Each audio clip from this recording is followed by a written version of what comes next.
We worked out early on that TV people are very serious about TV. It's like they're saving the fucking world, right? And they all take themselves, they all believe that. And so we worked out that you're not saving the world, and if we tell you no, you'll pay us more, right? So the more we said no, the more desperately they wanted you, because they couldn't understand why you'd say no, because this is it. This is everything. That's fucking New Zealand, mate, and it's not everything, because, if I finish doing this one day, even if I have a really long career, I can't retire off it, it's so stop taking yourself so seriously. So we knew ride the wave, and Richie and I got this better than anyone, so we were taking the piss right from the outset, Because you guys owned TV for a little period of time there, like you were almost every show. Oh, it was funny. I like, we got quite good at hustling, right? Because we just said, no, fuck off, we're not doing it. And then somebody would come along and pay you $5,000 to wear a T-shirt for the night. It was just like, it was absurd. It was absolutely obscene. And the more you said no, the more they wanted you. It was so we were just laughing. And then like Richie and I getting flown around the world, and we said to Julie Christie, no, we're not fucking going economy. No. So we were getting over business class, first class on the taxpayer tit. And, better that than the bloody politicians, I say. Oh, yeah. And so we were going to these amazing places like Rio de Janeiro, and we're staying in 5-star hotels. And even in London, Richie and I, because we'd roomed together playing sport, they'd say, well, we've got this place here, and we'd say, oh, we're not staying there. We'd pull out of the hotel, combine our money, and go and stay in Mayfair in this hotel overlooking Hyde Park, but we were rooming together. That was the only downside, but hey, so it was an absolute mick take, really. Yeah. And that made us laugh, and you could never take it too seriously.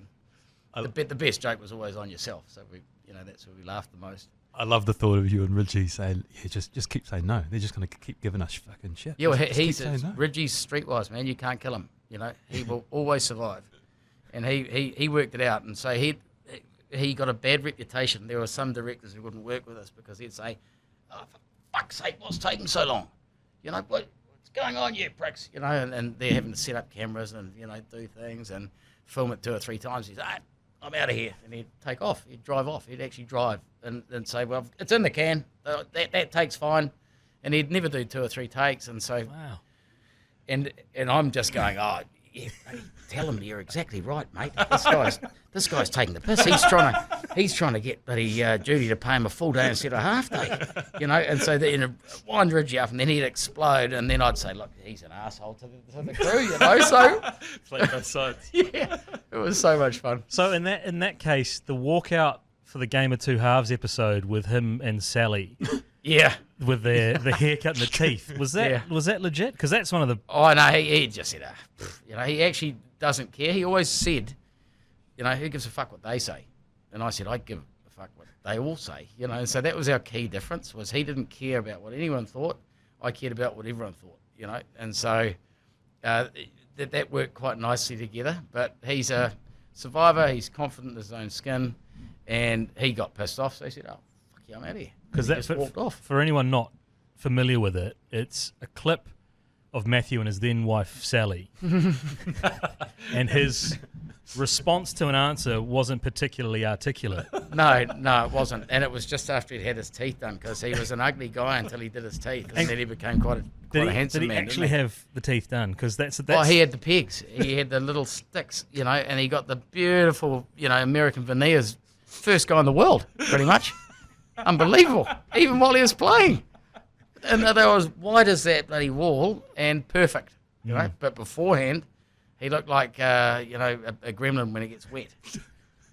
Hey.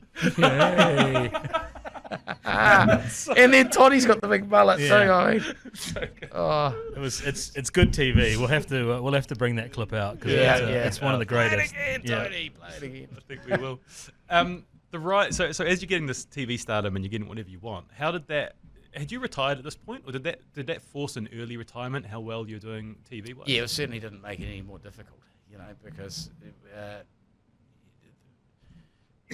the rugby was getting really serious, and you're getting a bit older, and good players were coming through, and and there was so much mental aspect of critiquing performance and people proving their worth, within the sort of managerial side of it, that became quite burdensome, So it was quite nice to be able to go out of that into the levity of doing TV and focus on Charlie's. So I remember working at Charlie's and saying, guys, I've got to go on a Monday at, to film Game of Two Halves, which was live as well.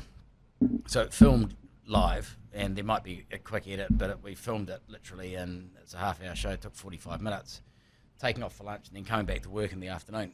So we were packing it in, but it was, it was, so you had an hour of Game of Two Halves and an hour of Sports Cafe, 2 hours a week, and that was it. Yeah. It wasn't really that heinous.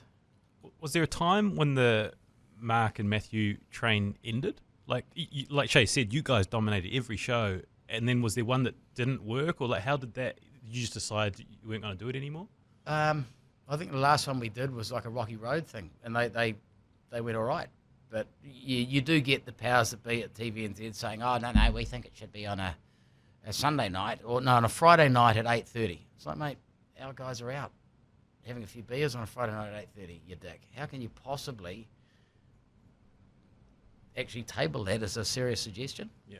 So, not that we cared too much, but we sort of just, I think it had ran course. And then kids were in the mix, and, we knew the chapter had to close. But I reckon if we did I always remember saying to Richie, imagine if we were doing this when we were 60 and still competing against each other, because we're still competitive and still doing the same things like wrestling and, but as 60-year-olds, I reckon it'd be actually funnier. Yeah. I said this is going to be so much funnier if we do it when we're 60 than if we do it now. But, I think the world's moved, and there's a whole raft of things you could look at. Not many people would tune in for that. They might for a one-off. Has it moved? I think people would tune Yeah. in for a Mark and Right. Matthew reunion. There's an appetite for that.